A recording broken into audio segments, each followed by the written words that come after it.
नमस्कार। जैसा आप लोगों को मालूम है, इससे पहले जो मैंने लेक्चर दिया था वो 10th क्लास का रिसोर्सेज एंड डेवलपमेंट का पहला भाग था। रिसोर्सेज एंड डेवलपमेंट में जिन बातों के बारे में हम पहले चर्चा कर चुके हैं वो मैंने एक्सट्रीम लेफ्ट में लिखा है। ये लिखना ज़रूरी हो जाता है कि पहले हमें ये मालूम हो कि इस अध्याय के बारे में, इस चैप्टर के बारे में what we have discussed already.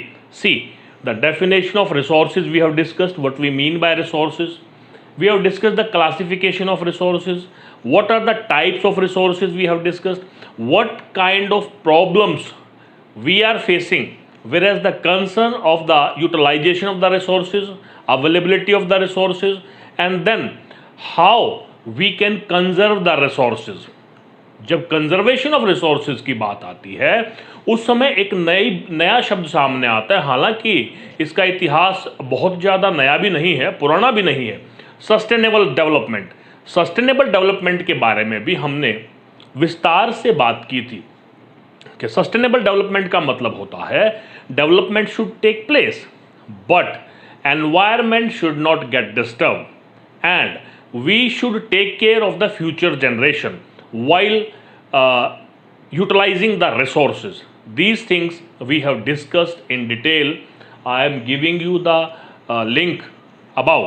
आप सबसे पहले उस लिंक को क्लिक करें, उसके बारे में सारे पार्ट 1 में जो मैंने पॉइंट डिस्कस किए हैं उनके बारे में देखें। उसके बाद आज जो हम विषय शुरू करने जा रहे हैं वहीं से उठाएंगे। जैसे सस्टेनेबल डेवलपमेंट के बारे में बात होना शुरू हुआ था, क्योंकि रिसोर्सेज को कुछ इस तरह से इस्तेमाल किया जा रहा है ह्यूमंस के द्वारा, जैसा महात्मा गांधी जी ने भी कहा है कि there is enough for the need of humans but not for greed. मतलब क्या है, ज़रूरत के लिए तो बहुत सारी चीज़ें इस धरा पर नेचर ने, हमने इस पृथ्वी पर, अर्थ पर नेचर ने हमें एंडो किया है, हमें फ्री ऑफ कॉस्ट बहुत सारी चीज़ें दी हैं, लेकिन हमने अपने लालच की वजह से उन चीज़ों को इस तरह से खर्च करना शुरू कर दिया, इस्तेमाल करना शुरू कर दिया कि ऐसी स्थिति आ गई है कि जो ह्यूमन का एग्जिस्टेंस है वो खतरे में पड़ चुका है। तो इसके बारे में पूरे विश्व भर में संज्ञान लिया जा रहा है, ध्यान दिया जा रहा है। Everybody is having concern with the deteriorating environment, concern about the polluted environment. We have discussed about the global warming, greenhouse effect and certain climate changes. ये बहुत सारी प्रॉब्लम्स हमारे सामने आ रही थी। पूरे विश्व भर में इस बात पे ध्यान दिया जा रहा है। 1992 में Rio de Janeiro, I have written the name about, Brazil में एक पॉपुलस सिटी है। ब्राज़ील के अंदर सिटी में 100 से ज़्यादा देश के जो रिप्रेजेंटेटिव्स हैं वो इकट्ठा हुए और जो मेन एजेंडा था वो क्या था, सस्टेनेबल डेवलपमेंट, कि किस तरह से हम लोग प्रयास करें कि एनवायरनमेंट हमारा पोल्यूट ना हो, डिग्रेड ना हो, डिटेरिएट ना हो। इसके लिए सभी लोगों ने अपने विचार दिए और मेन एजेंडा वो सस्टेनेबल डेवलपमेंट।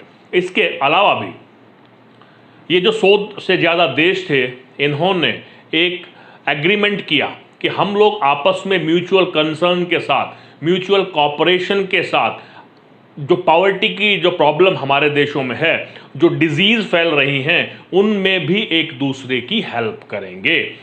अब ये क्वेश्चन आता है, what was the meeting, where it was held, what was the agenda.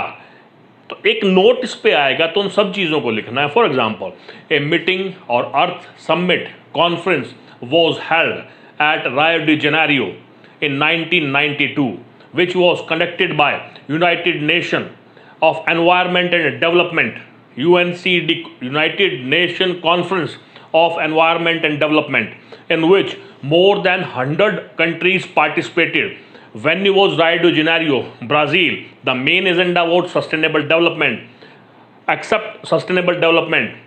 All the countries decided to mutual cooperate each other to combat with the problem of poverty and disease. And important thing, Agenda 21 was accepted by all the countries. They have decided that when they will go back to their country, they will initiate that agenda 21 development के लिए। अब agenda 21 क्या है कि एक दूसरे को cooperate करना, रिसोर्सेज को इस तरह से यूटिलाइज करना जिसकी वजह से एनवायरनमेंट को प्रॉब्लम ना हो। तो this was Rio de Janeiro Earth summit. Then we will move to the next part, that is also one of the important part when we are talking about utilization of the resources, conservation of the resources, sustainable development of the resources. The word comes planning. हमारे पास proper planning होना चाहिए, और ख़ास करके India जैसे देश के पास, India जो 7वें नंबर पे सबसे बड़ा देश है, इंडिया के पास बहुत बड़ा एरिया है, अलग अलग 28 राज्य हैं। बहुत सारे राज्य ऐसे हैं जिनमें कुछ चीज़ें बहुतायात में हैं, बहुत ज़्यादा मात्रा में हैं। फॉर एग्ज़ाम्पल, अगर हम राजस्थान के डेजर्ट का इस्तेमाल करें तो हमें वहाँ से बहुत सारे सोलर एनर्जी मिल सकती है। गुजरात की विंड पावर का इस्तेमाल करें तो हमें बहुत सारी एनर्जी प्राप्त हो सकती है। लेकिन Rajasthan that is lacking in the availability of water scarcity is there. Same way in Arunachal Pradesh and this Orissa, they are having the minerals. Orissa and this Jharkhand, Chhattisgarh, they are rich in availability of minerals, but institutional setup they are not having. What it's mean? Different states of our country, they are rich in one aspect but lacking behind the other aspect. अगर proper planning की जाए तो जहाँ पर ज़्यादा availability है किसी चीज़ की, उसको दूसरी जगह ले जा कर के शिफ्ट किया जा सकता है, और दूसरी जगह पर जो ज़्यादा है उसको दूसरी जगह ले जाया जा सकता है। इस तरह से जहाँ जहाँ भी जिस चीज़ की कमी है, स्कैरसिटी है, उसको पूरा किया जा सकता है। इस अध्याय में एक बात आती है कि resource planning, what are the steps is followed when we are talking about planning. Resource planning में 3 बातों को इंक्लूड किया जाता है: identification, technology and then extraction. What it's mean? Check it out. Question बनता है, what are the 3 steps of resource planning? Very first is identification. सबसे पहले ये पता लगाया जाता है कि कोई रिसोर्स कहाँ पर अवेलेबल है, किस मात्रा में अवेलेबल है, उसकी इकोनॉमिक फिजिबिलिटी क्या है, उसको उसके इस्तेमाल करने के फ़ायदे क्या क्या हैं। उसके लिए सर्वे किया जाता है, मैपिंग की जाती है, क्वालिटेटिव क्वांटिटेटिव का जो मेज़र है उसको चेक किया जाता है, इकोनॉमिक फिजिबिलिटी को चेक किया जाता है। तो first is identification. Identification consist of the very first thing is we will find out where the resources actually exist. Then we will check that what are the quality of that resource, what is the quantity of resource, economic feasibility we also check. We make the survey, we make the map that at this particular place in this quality the resources is found. The second one is technology. After identification, the second point is technology. We check that whether to make use of that resources we do have the technology। क्या हमारे पास उसको इस्तेमाल करने की technology है, क्या हम उसको एक्सट्रैक्ट करने की टेक्नोलॉजी हमारे पास है, नहीं है तो हम उसको डेवलप किस तरह से करें, या किन्हीं दूसरे देशों से हम हायर कैसे कर सकते हैं, हमें किस तरह से इंस्टीट्यूशंस को सेटअप किया जाना चाहिए ताकि हम उन रिसोर्सेज का भली भांति इस्तेमाल कर सकें। तो second step involve that whether we have the technology to assess that resource, from where we can hire it, how we will develop, how the institution we will create to make best use of the resources. In the third one and the last one, extraction. When we identify the resource, when we check the technological assessment, then we move to the extraction, exploitation, digging out, taking out that resource, so and then make use of it. तो तीसरा बात आता है उस resources को निकालने का, उसको इस्तेमाल करने का, इकोनॉमिक डेवलपमेंट के लिए, ह्यूमंस को की लाइफ को ईज करने के लिए। तो ये एक पॉइंट है। यहाँ पर इस सेशन में हमने 3 बात किया। पहली बात, इससे पहले वाले लेक्चर में हम लोगों ने क्या डिस्कस किया था। दूसरी बार कि जो अर्थ समिट हुई थी कॉन्फ्रेंस हुई थी रायो डी जेनेरियो ब्राज़ील में। उसका एजेंडा क्या था, कितने लोग पार्टिसिपेट किया, क्या निकल करके सामने आया। उसके बाद हमने बात किया 3 steps for resource planning. We will further move and will discuss certain more things about it.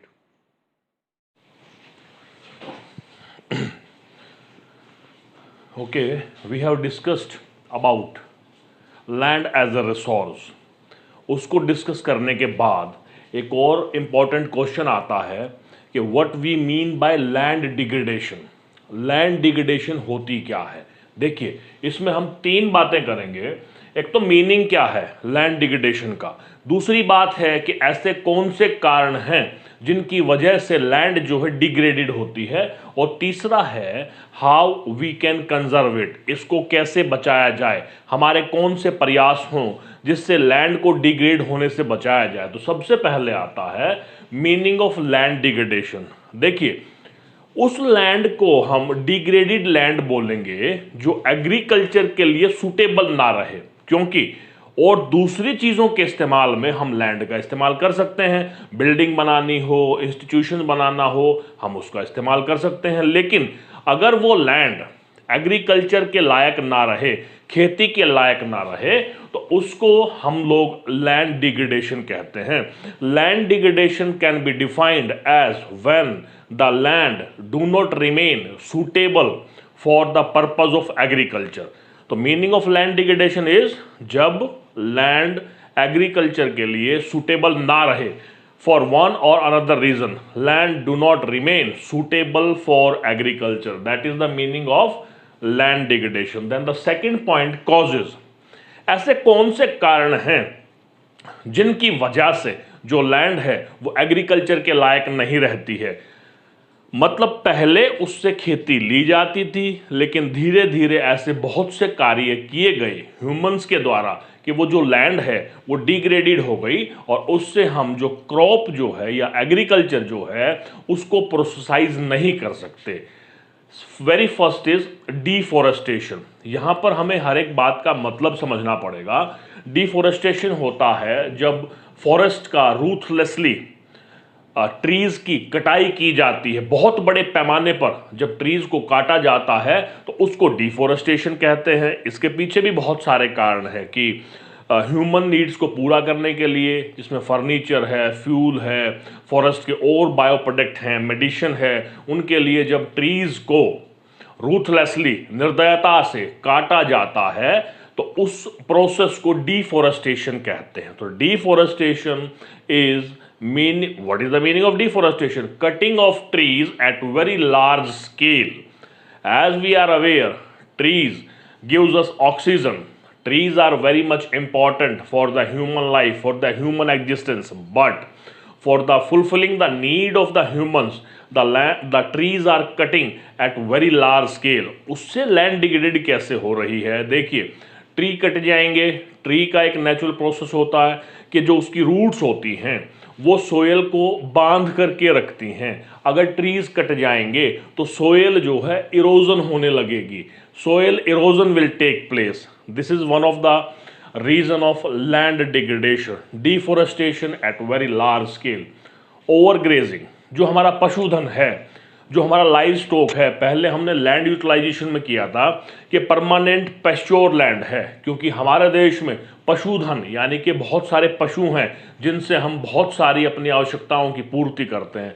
उनके लिए जो लैंड मेड अवेलेबल कराई गई है, उससे ओवरग्रेजिंग जब होता है, किसी एरिया में से घास चली जाती है, तो again it causes the land degradation, because again the roots of the grass having the capacity to hold the soil, but if it will be cutted down due to any of the reason, then what will happen? Soil erosion will take place. और जब land पर soil नहीं रहेगी, मिट्टी नहीं रहेगी जितनी मात्रा में उसकी आवश्यकता होती है एग्रीकल्चर के लिए, then it will lead to the land degradation. Industrialization for the economic development, this is a very natural process. We are growing more and more industries. हम बहुत ज़्यादा उद्योग धंधे लगा रहे हैं, उनसे क्या हो रहा है, एक तो जो लैंड एक्वायर की जा रही है इंडस्ट्रीज के सेटअप के लिए, दूसरा इंडस्ट्रियलाइजेशन लीड करता है अर्बनाइजेशन को, और अर्बनाइजेशन के लिए भी लोगों को हैबिटेट करने के लिए, लोगों को एकोमोडेट करने के लिए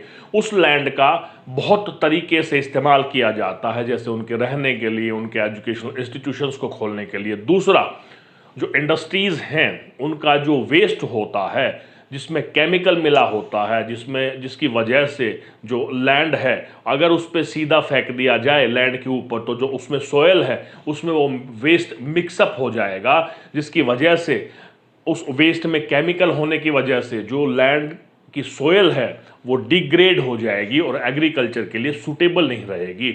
सो we can say industrialization is also one of the reason for the land degradation. Chemical manure, to increase the production we are making use of chemical fertilizers and insecticide. हम लोग बहुत ज़्यादा एक ही लैंड के टुकड़े से फसल लेने के लिए उसमें हम केमिकल फर्टिलाइज़र का इस्तेमाल करते हैं, मैन्योर का इस्तेमाल करते हैं, ताकि हमें उस छोटे लैंड टुकड़े से उसकी कैपेसिटी से भी ज़्यादा क्रॉप्स मिले, इसलिए हम वहाँ पर बहुत सारे केमिकल का इस्तेमाल करते हैं, और धीरे धीरे जो नेचुरल फर्टिलिटी होती है सॉइल की वो ख़त्म हो जाती है, जिसकी वजह से लैंड डिग्रेड हो जाती है। So we can say chemical manures is one of the reason for land degradation. Then soil erosion.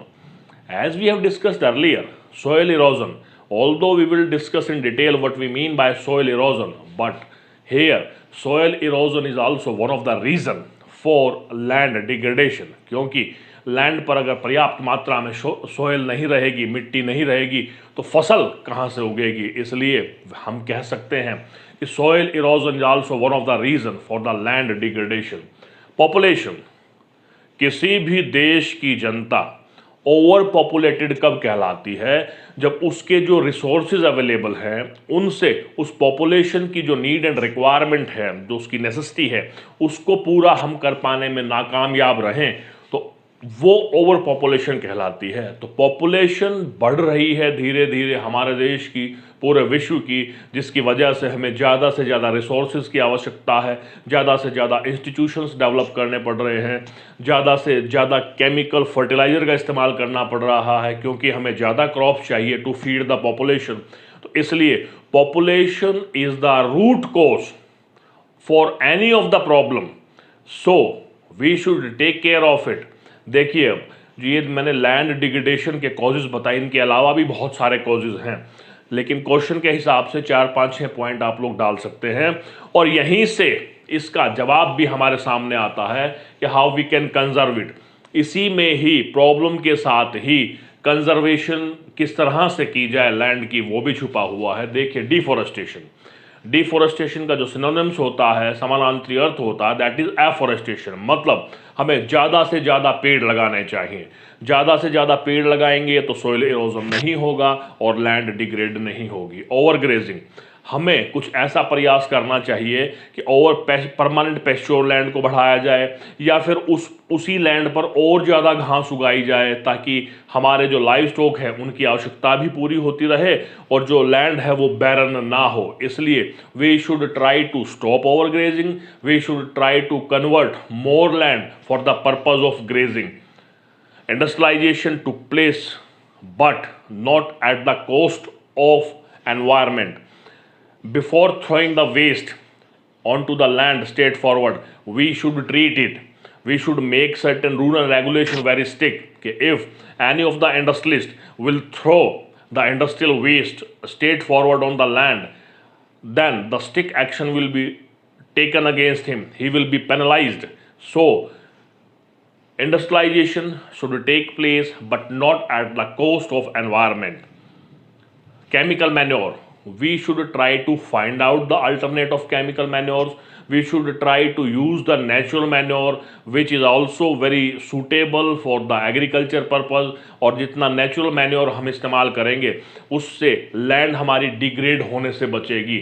Soil erosion, हम लोगों को सॉइल इरोजन को रोकने का प्रयास करना चाहिए। ये भी this is one of the way how we can conserve the land from degradation. Population, we should try to control our population. Certain rule and regulation must be framed. The people should be educated. People should be get aware about what is the population, how the population is causing the maximum problem in the world.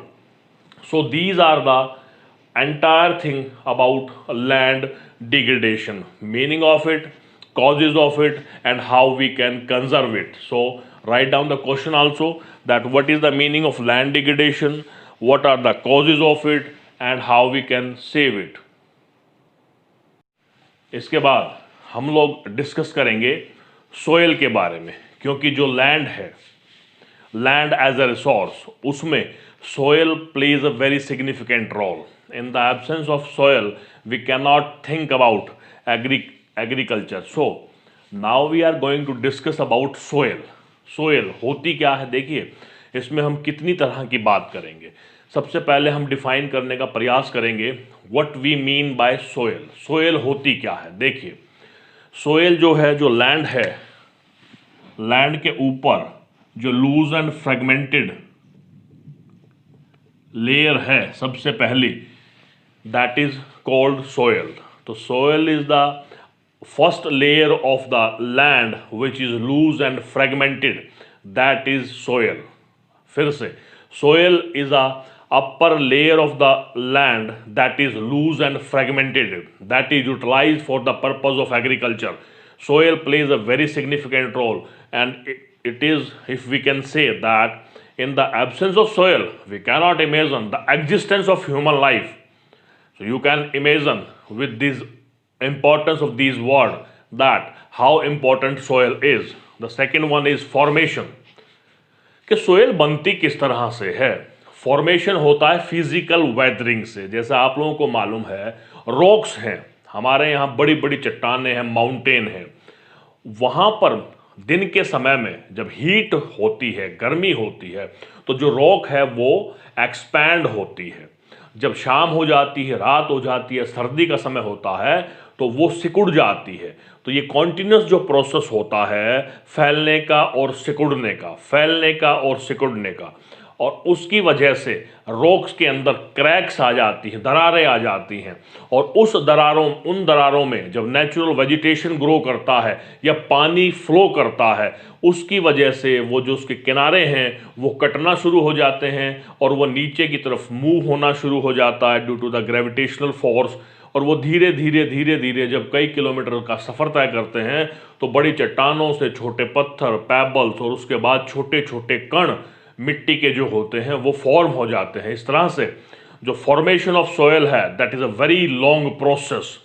किस तरह से contraction होने से और expansion होने से जो soil है, जो रॉक है, वो छोटे छोटे टुकड़ों में बट जाती है और एक लंबा समय लगता है फॉर्मेशन ऑफ सोयल में. तो soil is formed due to the process of physical weathering. When due to the heat rocks expand and due to the cold is contact, and then the cracks take place in the rock and water entered into the rock, again the fragmentation took place. धीरे धीरे टुकड़ों में बटना शुरू होता है, नीचे तक पहुँचते पहुँचते वो मिट्टी में कन्वर्ट होता है और हमें एल्यूवियल सोयल प्राप्त होती है. तो this is the formation of soil. Then we moves to the types of soil. इसके बारे में हम डिटेल में बात करेंगे. इस पॉइंट के बाद हमारे पास करीबन 6 तरह की सोयल पाई जाती है, जिसमें एल्यूवियल सोयल है, ब्लैक सोयल है, लेटराइट सोयल है, रेड एंड येलो सोयल है, और उसके अलावा जो फॉरेस्ट और माउंटेनियस सोयल है, डेजर्ट सोयल है. इसमें हम लोग बात करेंगे कि किस किस जगह पर कौन कौन सी सोयल पाई जाती है और उस सोयल की क्या क्या क्वालिटीज़ होती हैं. उससे पहले हम लोग बात करते हैं कि सोयल इरोजन क्या होता है. मैंने आपको बताया था, जब जो लैंड की जो अपर मोस्ट लेयर है वो किसी न किसी कारण से एक जगह से उठ करके दूसरी जगह चली जाती है, उसको ले जाने में जो एजेंट होते हैं वो है वाटर एंड विंड. वाटर के बहाव से, पानी के लगातार बहने से मिट्टी एक जगह से दूसरी जगह जाती है. तेज हवा चलती है तो मिट्टी उड़ती है, दूसरी जगह जाती है. ये जो मूवमेंट ऑफ सोयल है, from one place to another place, और एक जगह पर जब सोयल नहीं बचती है क्योंकि वो उड़ करके बह करके दूसरी जगह चली जाती है, तो इस प्रोसेस को सोयल इरोजन कहते हैं। Soil erosion can be defined how as the movement of soil is the topmost layer of the land, moves from one place to another place with their agents. Because of their agent causes this movement, and agents are water and soil. When this movement take place, that is called what? Soil erosion.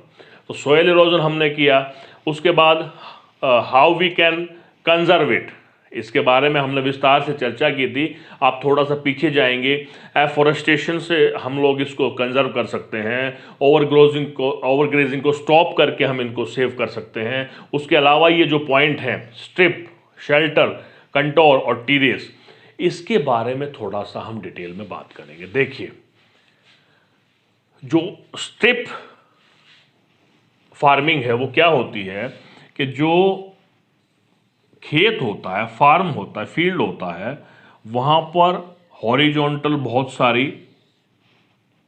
क्यारियां बना दी जाती हैं। अब क्या होगा, ये जो थोड़ा उभरा हुआ होता है ये ऊपर की तरफ होता है, ये नीचे होता है। यहां पर क्या होगा, पानी आएगा, फ्लो करेगा, लेकिन ये जो क्यारी है ये ऑब्स्टेकल क्रिएट करेंगी और मिट्टी फिर इससे यहीं पर रह जाएगी, बहा करके नहीं ले जा सकते। तो जो स्ट्रिप फार्मिंग होती है उसमें स्ट्रिप्स बना दी जाती हैं।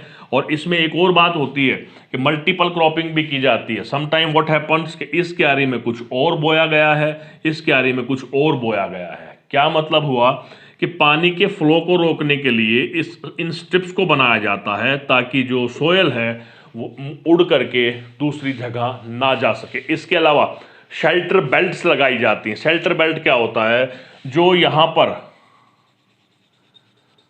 खेत की जो बॉर्डर होता है, बॉर्डर ऑफ द फील्ड, वहाँ पर पेड़ उगा दिए जाते हैं या फिर वहाँ पर सब झाड़ियाँ उगा दी जाती हैं। उन झाड़ियों के उगने से क्या होता है, ये जो एयर आती है इनसे टकरा करके ऊपर चली जाती है। ऊपर जाएगी तो यहाँ तक नहीं आएगी, यहाँ नहीं आएगी तो सोयल को अपने साथ नहीं ले जा पाएगी। इसका क्या मतलब है, जो shelter belt means growing tree और shrubs on the border of the field. When the fast moving air will come, then automatically it will not disturb the soil present in the field. So we should try to use for it. इसके अलावा contour and टीरेस, इससे भी अलावा एक और दो word होते हैं कि टाइप ऑफ इरोजन होता है, शीट एंड गुली इरोजन। जब प्लेन लैंड पर जो सोयल है वो पानी की वजह से या एयर की वजह से एक जगह से दूसरी जगह पर जो सोयल इरोजन होता है, इरोजन होकर के मूवमेंट होता है, वो तो होता है sheet. When it take place on the plain land, gully erosion क्या होता है, खास करके ये पहाड़ी एरियाज में होता है। यहां से जो फास्ट मूविंग वाटर है ये इसके किनारों को काटना शुरू कर देता है। ये जो कटिंग ऑफ रॉक्स है इसकी वजह से जो यहाँ पर या किनारों पर जो सोयल अवेलेबल है, पानी उसको काट करके अपने साथ बहा ले जाता है। इस तरह के इरोजन को गुली इरोजन कहा जाता है। Sheet erosion, gully erosion. Sheet on plain sheet, wind also can cause the soil erosion, but here water cause the soil erosion, gully erosion. फिर हम बात कर रहे थे कंटोर और टीरेस। इन फार्मिंग से भी सॉइल इरोजन को सेव किया जा सकता है। कंटोर और टीरेस, मैं आपको बता दूं एक ही बात है लेकिन इनमें फ़र्क है। जैसे कि जो टीरेस फार्मिंग होती है उसमें क्या किया जाता है, विलिंगली इनको काट करके, मान लो यहाँ से काट दिया हमने, काटना शुरू किया और ये काट दिया, ये हिस्सा हमने काट दिया और यहाँ पर ये जो लैंड हो गई इसको इस्तेमाल किया। इसी तरह से इस हिस्से को काट दिया, ये लैंड बन गई, इसको इस्तेमाल किया, तो हमने सीढ़ी नुमा बना दी। When you will see the picture of this terrace farming, you will find कि सीढ़ियां बना दी जाती हैं पहाड़ों को काट करके, और ये जो लैंड यहां पर होती है इसमें, इस लैंड में खेती की जाती है। जैसे आप देखेंगे इस तरह से पिक्चर आप देख लेना, इजीली क्लियर हो जाएगा। जो टीरेस फार्मिंग होती है उसमें लैंड को, उससे होता क्या है, जो वाटर का फ्लो है, एक तो वाटर गिर रहा है यहां से सीधा, जो भी बीच में आएगा सबको बहा ले जाएगा, और यहां पर वाटर की स्पीड कम हो जाएगी, वाटर आएगा इस तरह से धीरे धीरे धीरे धीरे, तो वो इतना पावरफुल नहीं रहेगा कि वहाँ की सोयल को ले जा सके। वहाँ पर स्टिप्स फार्मिंग भी की जाती है, यहाँ पर स्टिप्स फार्मिंग कर दी, पानी नहीं है। आपको एक बार पिक्चर देखना पड़ेगी, आप गूगल पे जाएं, स्टिप फार्मिंग देखें, लेक्चर को सुने, things will be very much clear. अब देखिए टेरेस फार्मिंग होता है जो विलिंगली स्टेप बनाए जाते हैं, वहाँ पर खेती की जाती है to control the flow of the water. और जो कंटोर फार्मिंग होती है, जो नेचुरली फॉर्मेशन ऑफ लैंड होता है, पानी के कटने से यहाँ पर ऑटोमेटिकली जो जगह बच जाती है, वहाँ पर जो खेती की जाती होती वो भी स्टेप होते हैं, लेकिन टीरेस होती है विलिंगली कटाई करके उस लैंड का इस्तेमाल किया जाता है। कंटोर में जो नेचुरली कटिंग हो रखी है उससे की जाती है, स्टेप बना करके खेती की जाती है। मैं फिर से एडवाइस कर रहा हूँ, you go to the Google, check your book, you will find the picture of it, see that picture, listen my words, the things will be clear to you। Contour और टीरेस फार्मिंग क्या होता है। अब देखिए हमने डिटेल में बात किया, सोयल इरोजन क्या होता है, उसके कॉजेज क्या हैं, कितनी तरह का होता है, उसको हम बचा कैसे सकते हैं, उसके अलावा कुछ कीवर्ड थे, sheet erosion, gully erosion, contour ploughing, टीरेस farming, ये सारे पॉइंट्स हम लोगों ने किए। ये जो पोर्शन है alluvial black red laterite desert, इसको हम प्रयास करेंगे देखने का और समझने का। आइए चलते हैं। Okay, this is the last part of this chapter and it is very important also, it will help you out further also. अभी आपको क्या करना है, मैंने आपको एक बार एक वीडियो अपलोड किया था कि how to fill the state and union territory of India, मैं आपको अभी ऊपर लिंक भी दे दूंगा। तो सबसे पहले आपको मैप को सीखना है, इसको करने से पहले बेहतर होगा कि आप मैप को सीखें। बड़ा आसान तरीका मैंने बताया है किस तरह से उसको फिल करना है। आपको एक बार लिंक पर क्लिक करना है, मैप को सीखना है, उसके बाद यहाँ पर आना है। और मैं बता दूं, ये मैप केवल इसी चैप्टर में काम नहीं आएगा, आपको हमेशा काम आएगा, ना केवल इस चैप्टर में, ना केवल एसएसटी के लिए, बल्कि और भी बहुत सारी चीज़ों पे आपको काम आने वाला है। तो आपके लिए बड़ा महत्वपूर्ण है कि आप अपनी एटलस को चेक करें, आप मैप को फिल करें, और सभी स्टेट की और यूनियन टेरिटरी की कम से कम आज इंडिया की आपको लोकेशन मालूम होनी चाहिए। चलिए हम डिस्ट्रीब्यूशन ऑफ सोयल का करते हैं कि भारतवर्ष में कितनी तरह की सोयल पाई जाती है। मैंने आपको बताया था 6 सोयल मैंने बताई थी, मैंने उसको बाइफर्केशन किया है, 2 यहाँ बताने का प्रयास किया है, 2 यहाँ और 2 यहाँ, 6 हैं। तो 2 जो पहली हैं उसमें से जब सबसे पहली alluvial soil, it is very fertile. पहले तो हमें इसकी खासियत के बारे में जान लेना चाहिए। It is very fertile and it consist potash and phosphoric acid and lime. It is rich in these content and 45.6% of area of India that is covered by alluvial soil। देखिए alluvial soil सबसे fertile soil है, वहाँ पर जो paddy, wheat, sugar कीन और rice की फसल बोई जाती हैं। उसके अलावा ये उनकी क्वालिटीज़ हैं कि उसमें कौन कौन से न्यूट्रिएंट्स पाए जाते हैं, अब कितना परसेंटेज उसका है, किस किस एरिया में। मैंने एलुवियल सोयल को डिफाइन करने के लिए रेड पोर्शन लिया है और ब्लैक को डिफाइन करने के लिए ब्लैक ही लिया है। आप देखेंगे कि ये कहाँ कहाँ पाई जाती है। जितना भी नॉर्दर्न प्लेन है हमारा, यू विल फाइंड जो नॉर्दर्न प्लेन है वो फॉर्म हुआ था इंडस और ब्रह्मपुत्र रिवर, और जो और माउंटेनियस रिवर हैं वो जो फिजिकल वेदरिंग की वजह से मिट्टी अपने साथ बहा करके लेके आई हजारों करोड़ साल में, उसकी वजह से ये जो नॉर्दर्न प्लेन बना है वहाँ पर फर्टाइल सोयल, एलुवियल सोयल पाई जाती है। Northern place complete part of Rajasthan and Gujarat, Maharashtra and Karnataka, Telangana, Tamil Nadu, Andhra Pradesh, यहाँ पर नॉर्दर्न प्लेन में, ईस्टर्न कोस्टल प्लेन में, ये ईस्टर्न कोस्टल प्लेन है, यहाँ पर एलुवियल सोयल पाई जाती है। अब देखेंगे ये पूरा का पूरा। पहली बात, एलुवियल सोयल की quality best for agriculture, it is of 2 type. यहाँ एक बात और रह गई, बांगर एंड खद्दर। देखिए बाद में आपको समझ में नहीं आएगा, अभी ध्यान से सुन लें आप।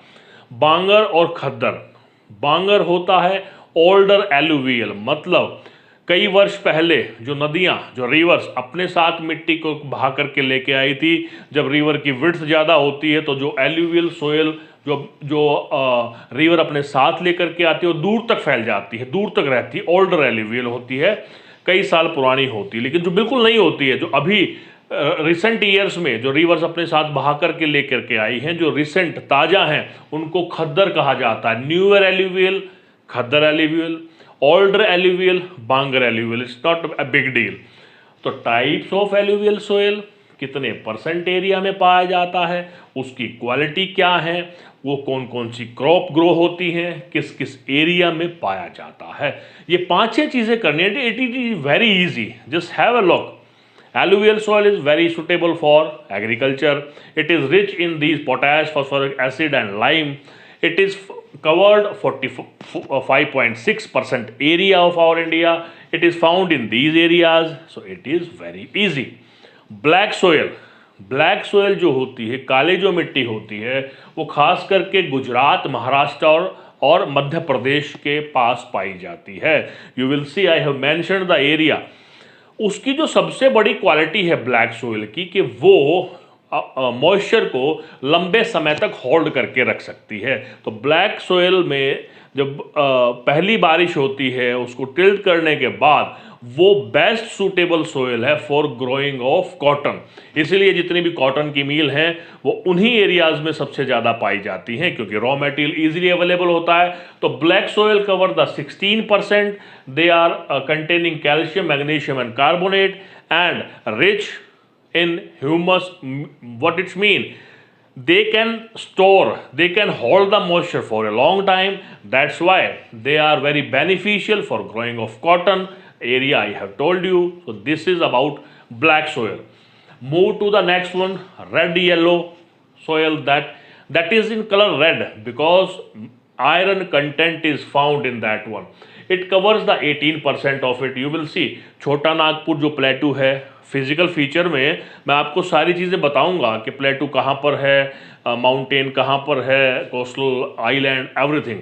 बट यहाँ पर सिर्फ सिंबॉलिक बता रहा हूँ। आप अपने मैप में देखेंगे छोटा नागपुर प्लेटू है, मध्य प्रदेश है, ओडिशा है, आंध्र प्रदेश है, कर्नाटका है, तमिलनाडु है। यहाँ पर रेड एंड येलो सोयल पाई जाती है जो 18% है। रेड होने की वजह है the maximum iron content in it. Laterite soil है 7.2, इसमें हाई टेम्परेचर होता है, हाई रेनफॉल होता है, खास करके काजू की फसल के लिए, कॉफ़ी के लिए, टी के लिए बड़ा महत्वपूर्ण है। उसके बाद आता है डेजर्ट। हमें पता है कि हमारा जो पार्ट है डेजर्ट का वो राजस्थान में है, नॉर्थ वेस्ट पार्ट में है, कुछ जो नॉर्दर्न पार्ट गुजरात का है, साउदर्न पार्ट हरियाणा का, पंजाब का है। यहाँ पर डेजर्ट सोयल पाई जाती है जो 4% को कवर करती है, और जो एरिया माउंटेनियस है, फॉरेस्ट का और माउंटेन का एरिया, वो वहाँ पर जो सोयल पाई जाती है वो 8% पाई जाती है। कहाँ कहाँ होती है? जहाँ ज़्यादा हमारे फॉरेस्ट और माउंटेन है। जम्मू कश्मीर है, हिमाचल प्रदेश है, उत्तराखंड है, उसके अलावा जो ईस्टर्न स्टेट हैं, अरुणाचल प्रदेश है, सिक्किम है, यहाँ पर फॉरेस्ट और माउंटेनियस सोइल पाई जाती है। आपको अब करना क्या है? एक तो मैप जरूर करना है, उसके बाद लिटरेचर को पढ़ना है। इस चैप्टर को यहाँ पर मैं ओवर करने जा रहा हूँ। अगर आपको कुछ भी समझ में नहीं आया, मैं अक्सर बताता हूँ कि आप कमेंट बॉक्स में डाल दें, और समझ में आ गया है तो अभी उसको लाइक कर दें ताकि मुझे पता लगे आप उसको सुन रहे हो, आपको पसंद आ रहा है। किसी भी तरह की सजेशन है आप उसमें डाल सकते हैं। तो इसके बाद हम नेक्स्ट उसमें मिलेंगे।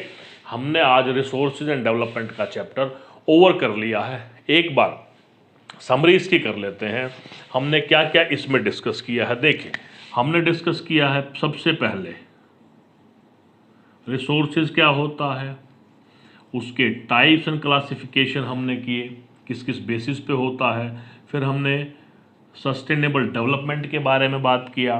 फिर हमने ब्राज़ील में जो कॉन्फ्रेंस हुई थी 1992 में, उसके बारे में हमने बात किया, नोट आ जाता है कई बार।